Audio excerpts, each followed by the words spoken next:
M Krishna ಅವರ ಆತ್ಮೀಯರಾದಂಥ ವೀರಪ್ಪ ಮೊಯ್ಲಿ ನಮ್ಮ ಜೊತೆ ಇದ್ದಾರೆ. ಬನ್ನಿ ಮಾತಾಡೋದು. ಸರ್, ತಾವು ಕೂಡ ಆತ್ಮೀಯರಾಗಿದ್ರಿ. ಇವತ್ತು ಏನು ಹೇಳಕ್ಕೆ ಇಷ್ಟಪಡ್ತೀವಿ?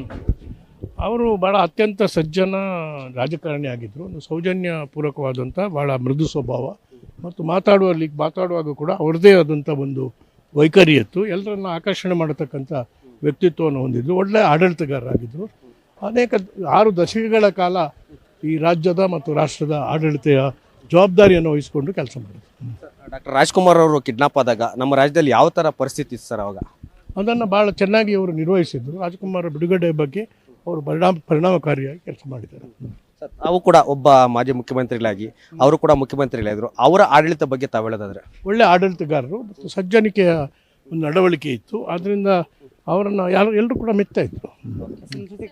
ಕೃಷ್ಣವನ್ನ ಎಲ್ಲರೂ ಕೂಡ ಮೆಚ್ಚುವಂಥದ್ದು. ಯಾಕಂದರೆ ಅವರು ಪಕ್ಷಾತೀತವಾಗಿ ಎಲ್ಲರೂ ಕೂಡ ಒಪ್ಕೊಳ್ತಾ ಇದ್ರು ಅಂತ ಮಾಜಿ ಮುಖ್ಯಮಂತ್ರಿ ಅಂತ ವೀರಪ್ಪ ಮೊಯ್ಲಿ ಅವರು ದಿವಂಗತ ಎಂ ಕೃಷ್ಣ ಅವ್ರ ಬಗ್ಗೆ ಹೇಳಿದಂಥ ಮಾತಾಗಿದೆ. ಕ್ಯಾಮ್ರಾಮನ್ ಧನರಾಜ್ ಜೊತೆ ಮಲಂಡೇಶ್ ಸರ್, ಪವರ್ ಟಿವಿ, ಬೆಂಗಳೂರು.